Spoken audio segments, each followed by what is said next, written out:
الحمدللہ رب العالمین سبحان اللہ والعاقبۃ للمتقین والصلاۃ والسلام علی سید الانبیاء والمرسلین سبحان اللہ وعلی آلہ الطیبین الطاہرین وأولیاء أمته وعلماء ملته أجمعين أما بعد فأعوذ بالله من الشيطان الرجيم بسم الله الرحمن الرحيم ورفعنا لك ذكرك سبحان اللہ صدق اللہ مولانا العظیم وصدق رسولہ النبی الکریم الامین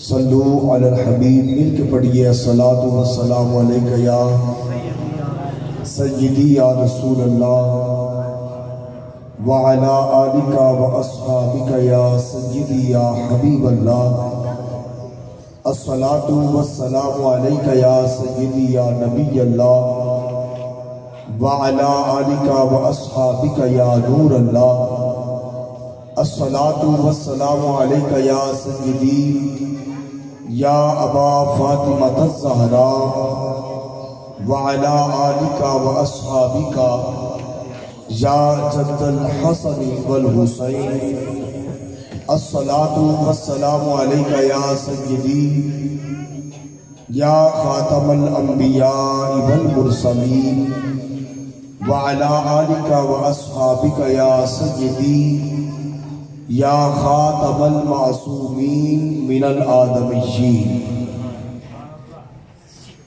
بندائی پروردگارم امت احمد نبی دوست داری چار یارم تابع اولاد علی مذہب حنفی دارم ملت حضرت خلیل خاک پائے غوث اعظم زیر سایہ ہر ولی صدیق عکس حسن کمال محمد است فاروق ذل جاہ و جلال محمد است عثمان ضیائے شمع جمال محمد است حیدر بہار باغ خصال محمد است صلی اللہ علیہ وآلہ وسلم ورضوان اللہ تعالی علیہم اجمعین عرش پہ تازہ چھیڑ چھاڑ فرش پہ طرفہ دھوم دھام عرش پہ تازہ چھیڑ چھاڑ فرش پہ طرفہ دھوم دھام کان جدھر لگائیے تیری ہی داستان ہے حمد و صلات کے بعد نہایت ہی واجب الاحترام عزتوں کے لائق بانیان محفل نقیب محفل ثنا خانان مصطفیٰ جملہ برادران اسلام السلام علیکم ورحمۃ اللہ وبرکاتہ اس کی ذرا ان کو آپ ختم کر دیں تھوڑی سی آواز بڑھا دیں تاکہ جو چند باتیں کرنی ہیں وہ ایک دوسرے کو سمجھ آئیں حاضرین محترم بڑی خوش نصیبی اور خوشبختی ہے اس انسان کے لیے جسے اللہ رب العزت نے اپنے اور اپنے پیارے محبوب کے ذکر کے لیے چن لیا ہے یاد رکھیں کہ ذکر خدا اور ذکر مصطفیٰ علیہ تحیۃ والسلام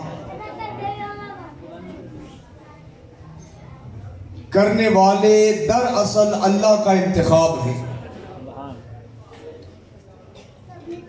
اللہ جس سے چاہتا ہے اپنا ذکر بھی کرواتا ہے اور اپنے محبوب کے ذکر کے چرچے بھی کرواتا ہے۔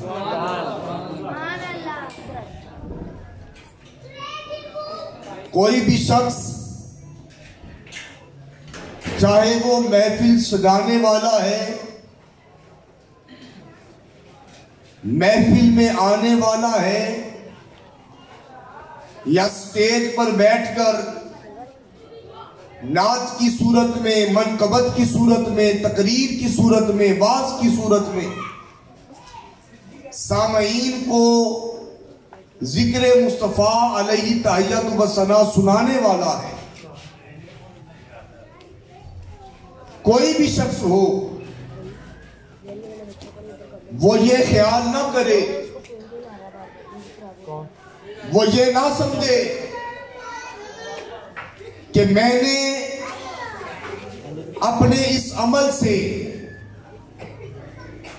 حضور کے ذکر کو بلند کر دیا ہے، سبحان اللہ، بلکہ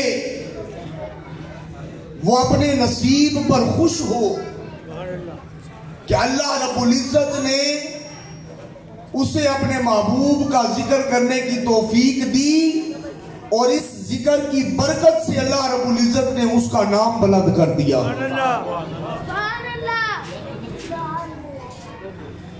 حاضرین محترم، کوئی بھی شخص مخلوق میں سے حضور صلی اللہ علیہ وآلہ وسلم کے ذکر کا حق ادا نہیں کر سکتا۔ یہی وجہ ہے کہ حضور صلی اللہ علیہ وآلہ وسلم کے درباری ثنا خان آج کل کے بازاری نہیں، آج بھی دل سے پڑھنے والے موجود ہیں، لیکن عام طور پر سٹیج غیر ذمہ دار لوگوں کے ہاتھ میں آ گیا ہے۔ واعظ، خطیب جو منہ میں آتا ہے کہتا چلا جاتا ہے،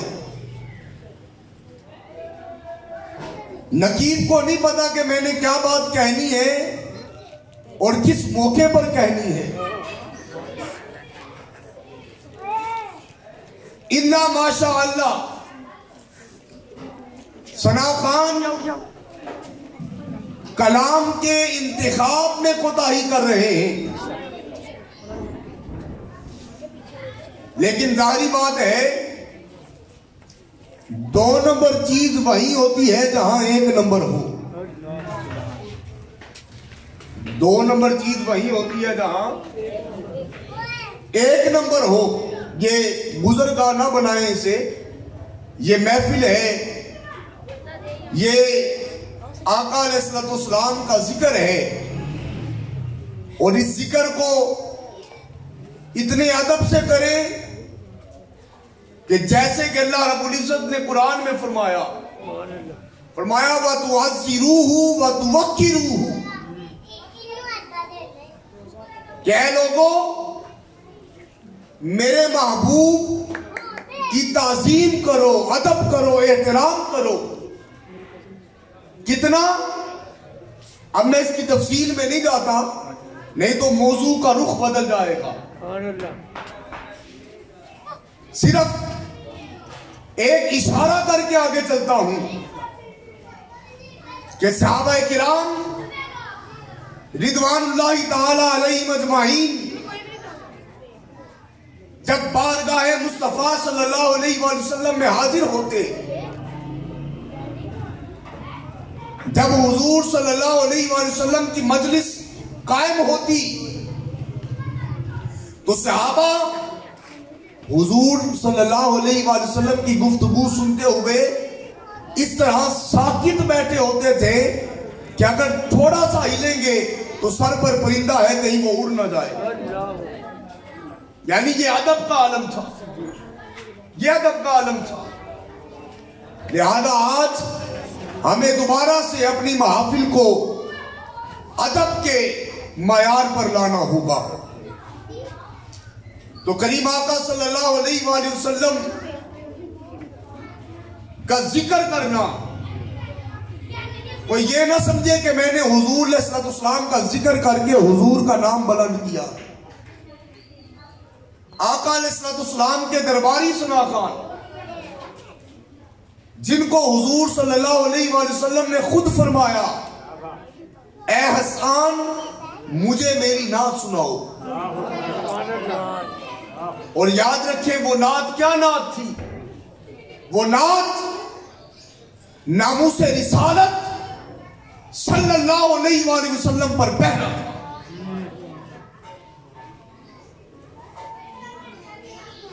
جب کفار اور مشرکین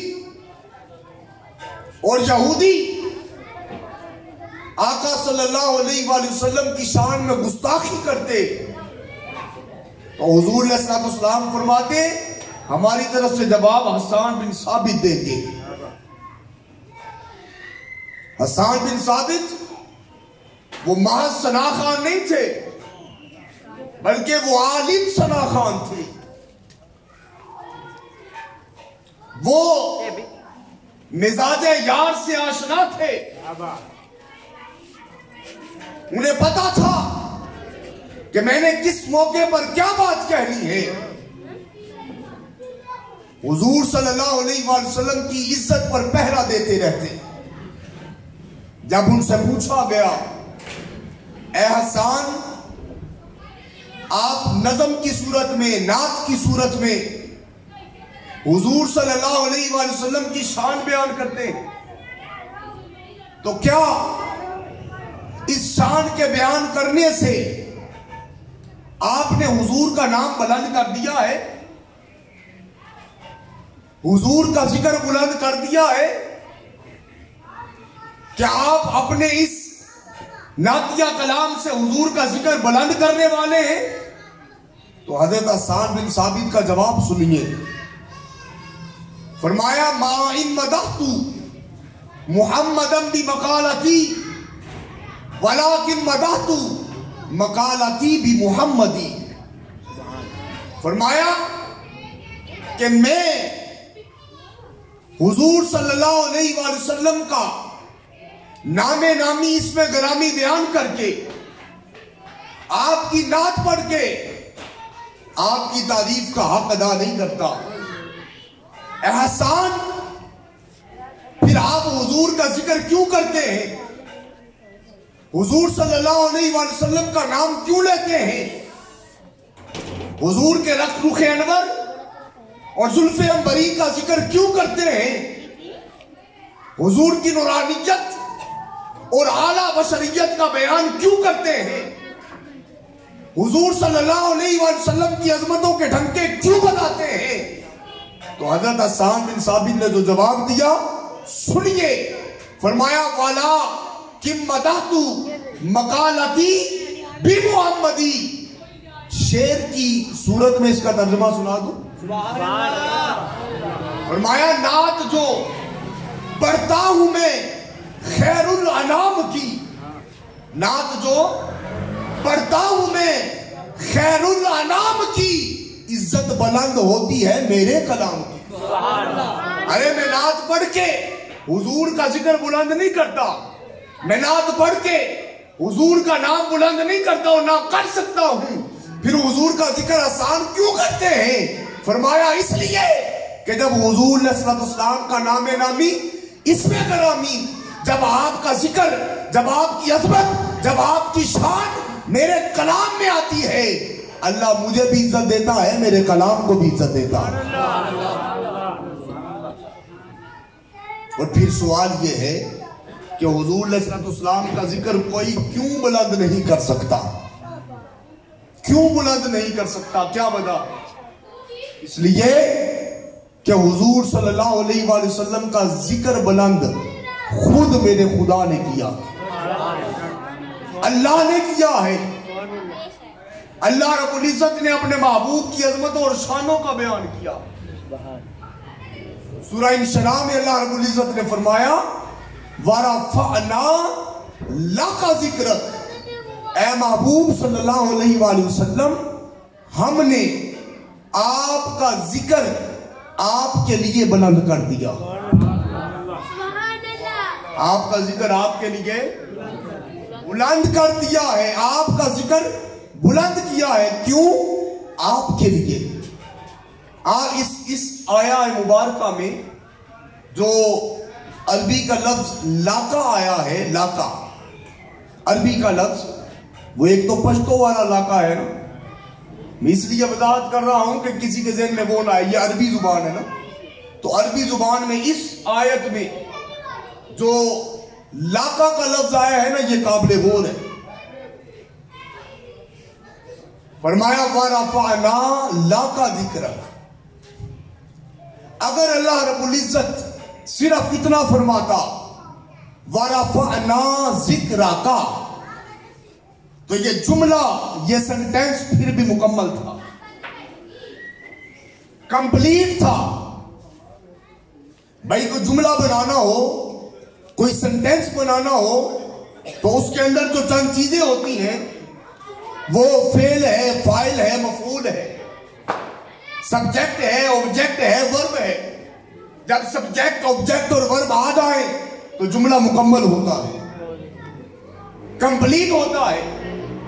اگر اللہ رب العزت صرف اتنا فرما دیتا وَرَفَعْنَا ذِكْرَكَ، تو اس میں سبجیکٹ بھی ہے، آبجیکٹ بھی ہے، ورب بھی ہے، جملے کی شرائط پوری ہو گئی، جملہ مکمل ہو گیا۔ لیکن اللہ رب العزت نے یہاں اس جملے کو جو کامل اور اکمل کیا ہے وہ لاکا کے لفظ کے ساتھ کیا۔ وَرَفَعْنَا لَكَ ذِكْرَكَ، لاکا کا مطلب کیا ہے؟ مطلب ہے محبوب آپ کی خاطر، محبوب آپ کو راضی کرنے کے لیے، آپ کو راضی کرنے کے لیے، اس لیے کہ ساری کائنات یہ چاہتی ہے کہ ہم سے اللہ راضی ہو جائے۔ فرشتے ہر وقت اللہ کی عبادت میں رہتے ہیں، کیوں؟ اس لیے کہ اللہ ان سے راضی ہو جائے۔ انبیاء کرام تبلیغ کرتے رہے، کیوں؟ اس لیے کہ اللہ ان سے راضی ہو جائے۔ نمازی نماز کیوں پڑھتا ہے؟ اس لیے کہ اللہ راضی ہو جائے۔ حج کرنے والا حج کیوں کرتا ہے؟ اس لیے کہ اللہ راضی ہو جائے۔ انصاف کی کرسی پر بیٹھنے والا اگر انصاف کرے تو کیوں کرتا ہے؟ اس لیے کہ اللہ راضی ہو جائے۔ ساری مخلوق اللہ کو راضی کرنا چاہتی ہے۔ یا اللہ تو کیا چاہتا ہے؟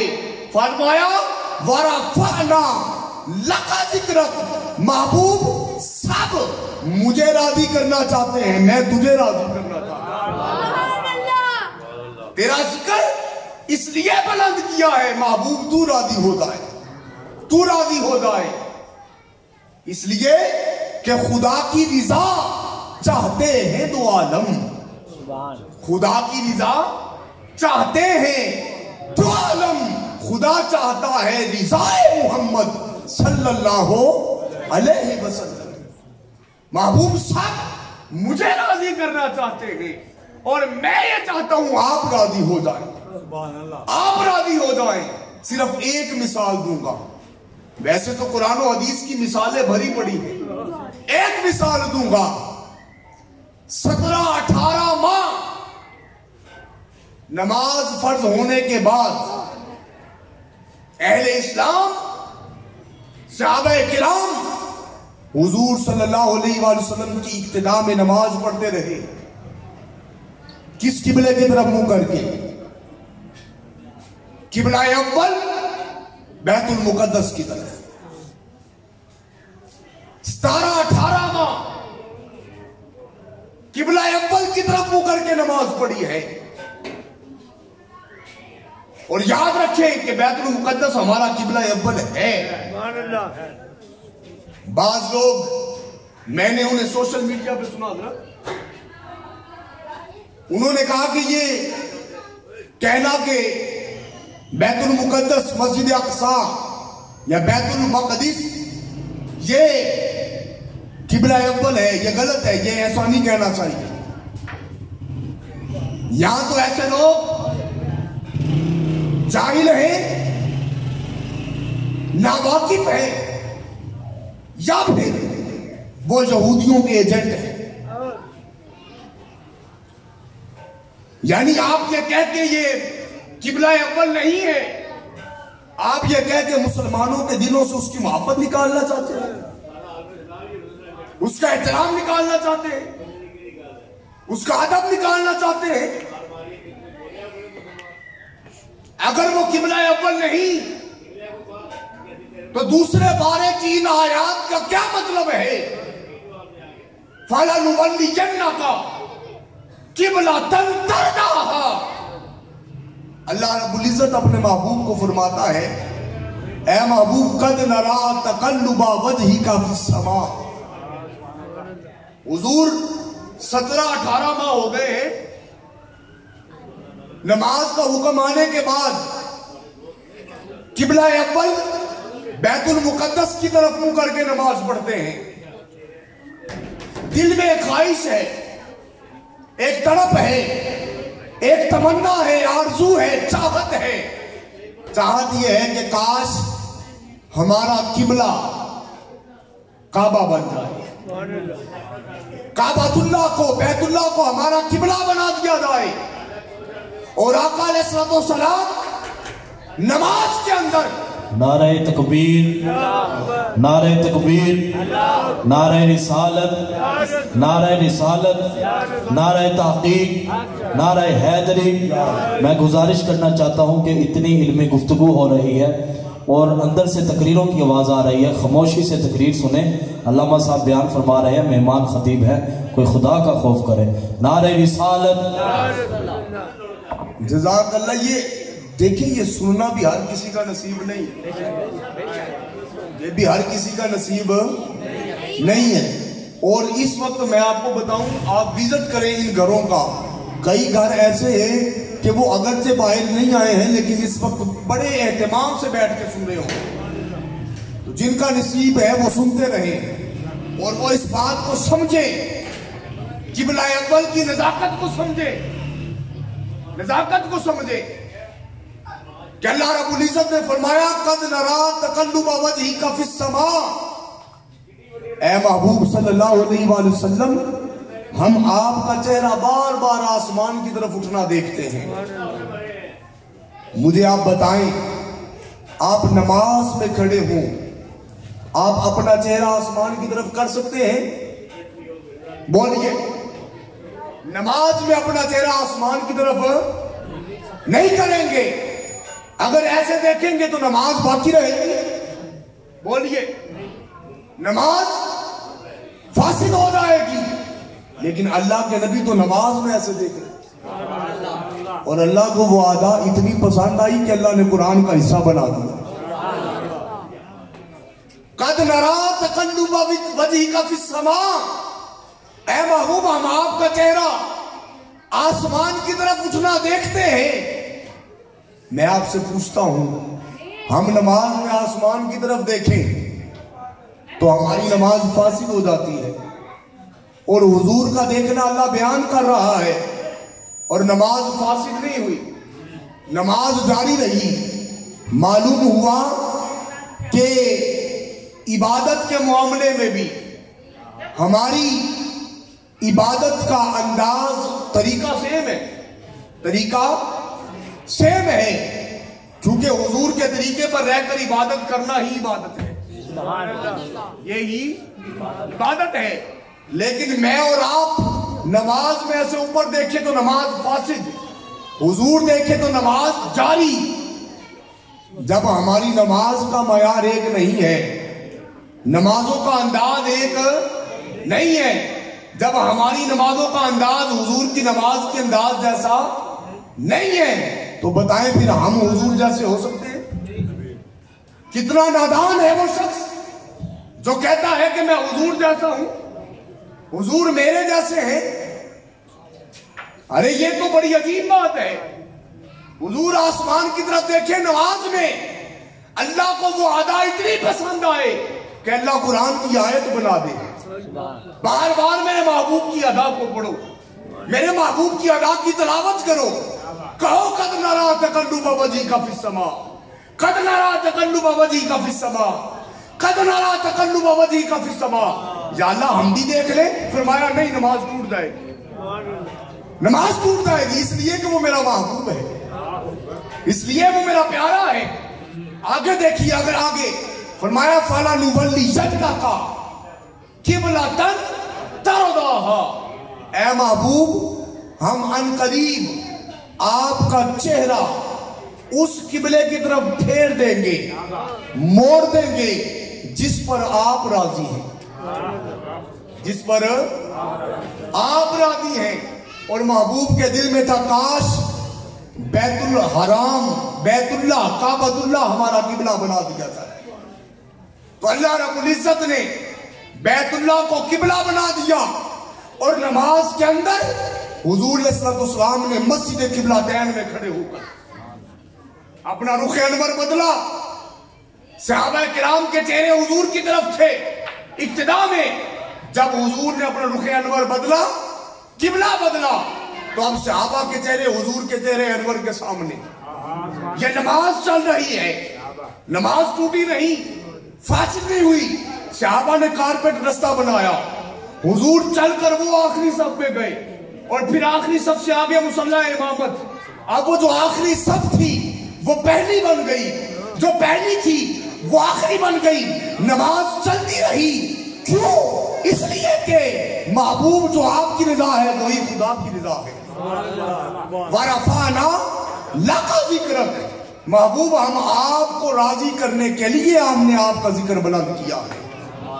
حضرت جبریل امین، اب چند باتیں داری بات ہے، آپ بھی آئے ہیں ذرا حضور کے ذکر سے لطف اندوز ہونے کے لیے۔ یہ تو کچھ علمی باتیں تھیں جو میں نے کوشش کی کہ اس انداز سے کی جائے کہ آپ تک بھی پہنچ جائیں، اور سٹیج پر بیٹھے اب آپ تو جانتے ہی ہیں۔ صرف تھوڑا سا آگے بڑھتے ہیں۔ حضور کا ذکر اللہ نے بلند کیا، سوال یہ ہے کہ کیسے بلند کیا؟ سوال یہ ہے کہ کیسے بلند کیا؟ جب قرآن مجید کی آیت نازل ہوئی، حضرت ابو سعید خدری رضی اللہ تعالیٰ عنہ فرماتے ہیں کہ اللہ رب العزت نے جبریل علیہ السلام کو بھیجا، اور حضرت جبریل علیہ السلام نے آ کر حضور ختمی مرتبہ صلی اللہ علیہ وآلہ وسلم کو سلام عرض کیا، اور سلام عرض کر کے حضور علیہ السلام کو کہنے لگے حضور اللہ رب العزت نے یہ آپ پر قرآن کی آیت نازل کی۔ ابھی بیٹھ جائے، میری بات سنیں، بیٹھ جائے، بات غور سے سنیں آپ۔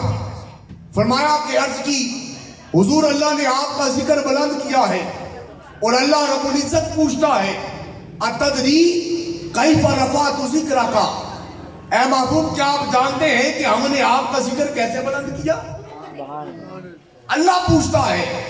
آقا علیہ السلام نے یہ نہیں فرمایا کہ اے جبریل میں نہیں جانتا، یہ نہیں فرمایا کہ میں نہیں جانتا، بلکہ حضور نے فرمایا اللہ عالم،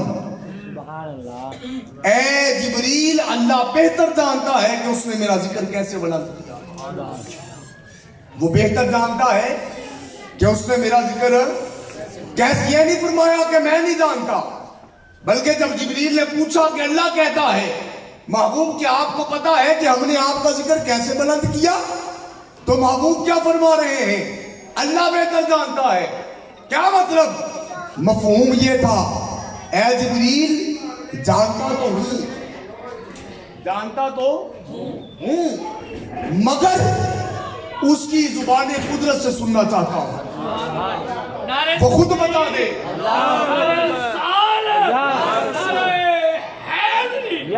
وہ خود بتا دے کہ اس نے میرا ذکر کیسے بلند کیا ہے۔ تو اللہ رب العزت نے جبریل علیہ السلام کو دوبارہ کہا، بھیجا، اے جبریل میرے محبوب کو بتاؤ میں نے آپ کا ذکر اس انداز میں بلند کیا ہے۔